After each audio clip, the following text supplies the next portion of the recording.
Shalom Bapak Ibu Saudara yang dikasihi Tuhan, Shalom. Kita bersyukur pada pagi hari ini kita boleh bangun dengan kekuatan, dengan kesehatan yang daripada Tuhan. Saya akan sharing tentang sesuatu apa yang Tuhan taruhkan di dalam hati saya. Ketika hari Rabu kemarin saya selesai menara doa bersama dengan jemaat Tuhan, tiba-tiba saya setelah pulang dari menara doa saya tertidur. Begitu Bapak Ibu Saudara. Nah, dalam tidur saya itu sepertinya saya itu bermimpi. Saya dibawa ke satu ruang tunggu bandara yang cukup besar. Saya nggak tahu itu di mana. Dan saya melihat ada banyak orang yang ada di tempat itu. Mereka dengan berbagai kesibukan dan aktivitas, karena mereka akan sedang menunggu pesawat yang katanya akan membawa mereka ke suatu tempat tujuan. Nah, saya melihat kurang lebih 85% orang-orang yang ada di sana, mereka itu sedang sibuk dengan gadget mereka. Mereka sibuk dengan HP mereka. Sehingga mereka semua asik dengan HP mereka. 85% mata mereka tertunduk. Saudara, 15% saya lihat ada di antara mereka yang sedang makan minum, mereka sedang bercanda, saudara. Mereka ada yang pacaran di dalam ruang tunggu daripada bandara yang cukup besar itu. Nah, saya melihat bahkan ada orang-orang yang saya kenal. Mereka sepertinya akan melakukan satu perjalanan dengan pesawat yang sama. Beberapa saat kemudian tiba-tiba bandara itu menjadi kacau. Bandara itu menjadi ribut. Kenapa? Karena salah satu calon daripada penumpang itu mendatangi customer service yang ada di ruang tunggu bandara itu. Dan saya mendengar satu percakapan antara customer ini dengan penumpang.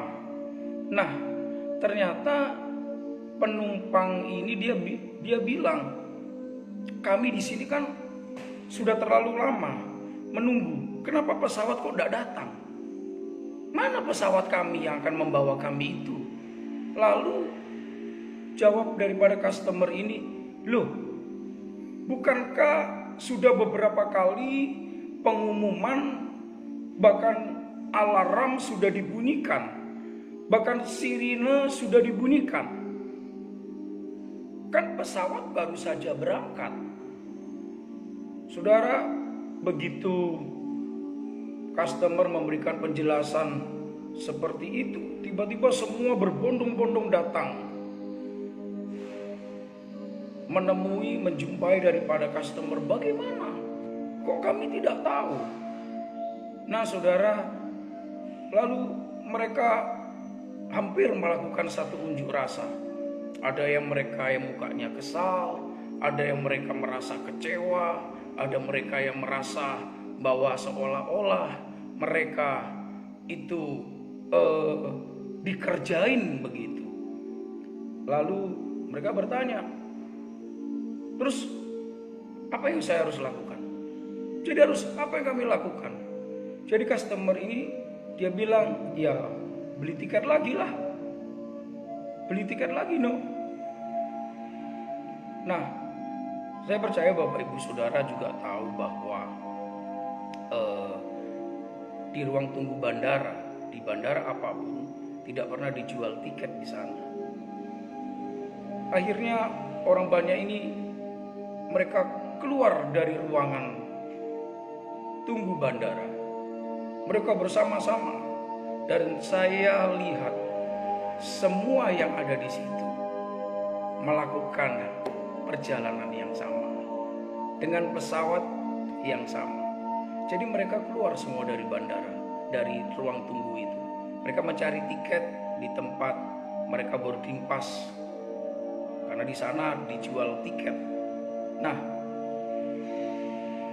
ketika mereka sudah mulai keluar dan hilang di sebuah tikungan begitu, saya tidak nampak mereka lagi. Tiba-tiba Kak CS ini dia mengambil rantai dan gembok begitu, segel begitu. Lalu dia tutup pintu masuk ke ruang tunggu bandara ini. Nah, pintunya sebenarnya terbuat dari kaca begitu, Bapak Ibu Saudara, dengan dua pegangan seperti ini. Nah, dia rantai itu dan dia gembok, Saudara. Lalu saya hanya bertanya dalam hati saya, karena hanya seorang diri saya ada di situ. Terus gimana? Mereka nanti mau masuk gimana? Saudara, tanpa menghiraukan saya, customer service ini tiba-tiba berjalan meninggalkan saya dan menuju satu pintu yang ada di dalam ruang tunggu itu dan menghilang di balik pintu itu. Ketika saya merenungkan, jadi bagaimana mereka? Tiba-tiba saya melihat ada seorang cleaning service dengan sapu dan serokan di tangannya. Dia pakai pakaian putih seperti orang pakai APD begitu.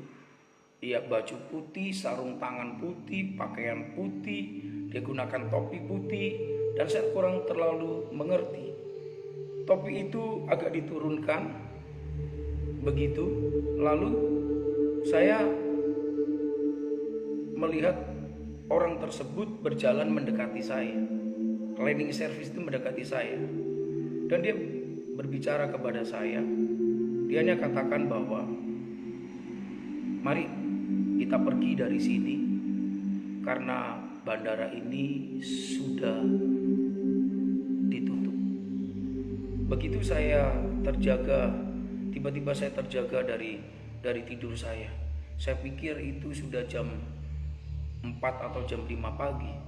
Ternyata saya ketiduran, Bapak Ibu Saudara. Itu baru pukul setengah 10. Bayangkan, saya bisa ketiduran. Memang saya sedang mendengarkan lagu-lagu pujian penyembahan waktu itu. Dan saya nggak tahu tiba-tiba kok saya tertidur dan saya melihat, saya seperti bermimpi melihat penglihatan seperti itu. Nah, Saudara, saya berdoa, biarlah Bapak Ibu Saudara, rekan-rekan yang ada di Facebook boleh menangkap ada satu pesan yang sangat penting. Saya percaya, Saudara setuju atau tidak setuju, Tuhan pasti akan segera datang.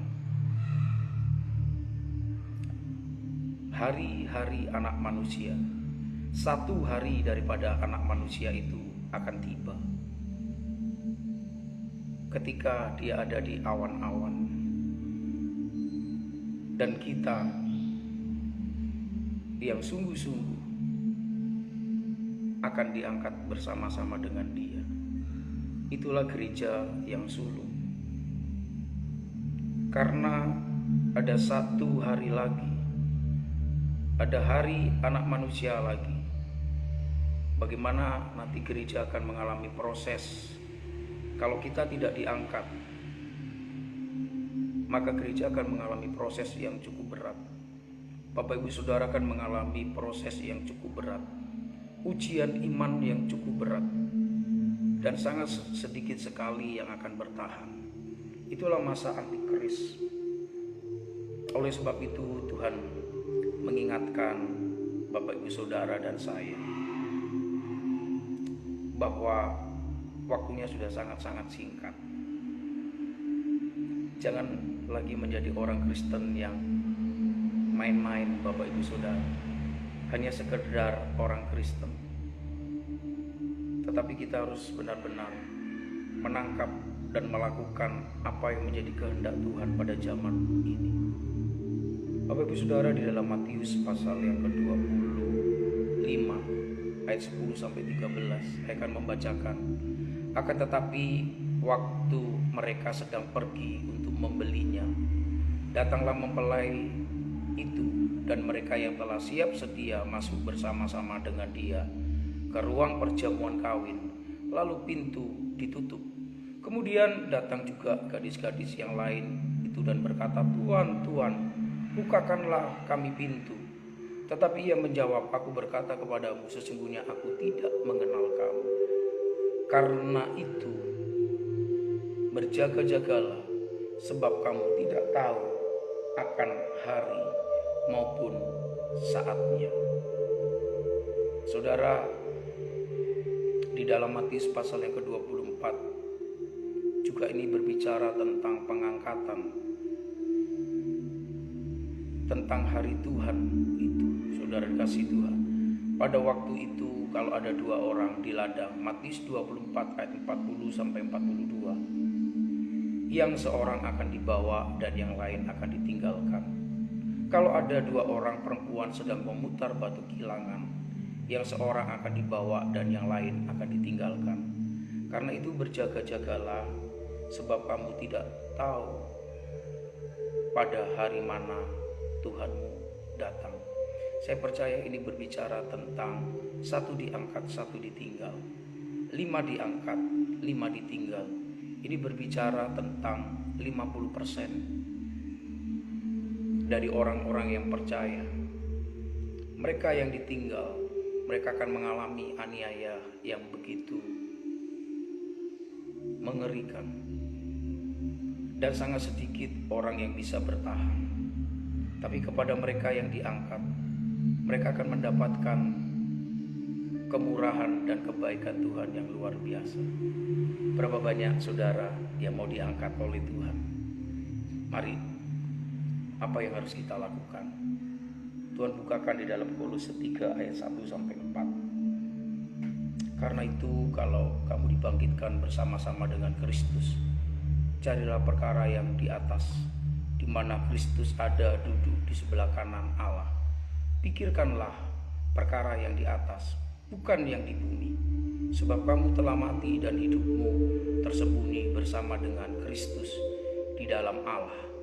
Apabila Kristus yang adalah hidup kita menyatakan diri kelak, kamu pun akan menyatakan diri bersama-sama Dia dalam kemuliaan. Yang setuju dengan firman Tuhan, katakan amin. Apa yang membuat mereka itu tidak mendengar bunyi sirene yang ada di ruang tunggu bandara?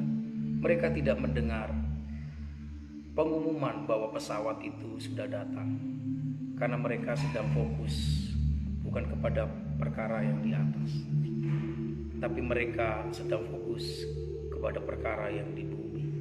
85% mata mereka tertuju kepada gadget dan HP mereka. Dan Tuhan ingatkan, itu berbicara tentang perkara-perkara dunia. Kalau kita masih terikat dengan perkara dunia, kalau saudara masih terikat oleh dosa-dosa yang saudara masih sukai, hobi-hobi yang tidak kudus, kebiasaan-kebiasaan yang tidak baik, yang bertentangan dengan firman Tuhan, itu akan membuat kita tidak pernah bisa mendengar bunyi trompet dari surga.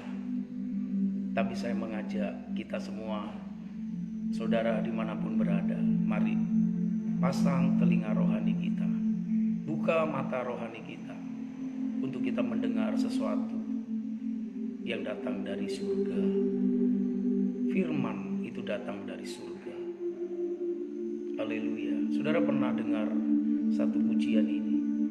Kalau bunyi sangkakala, kalau bunyi sangkakala, kalau bunyi sangkakala, kalau namaku dipanggil ku ada. Kalau bunyi disangka kalah, kalau disangka kalah, kalau disangka kalah, kalau disangka kalah, ku ada.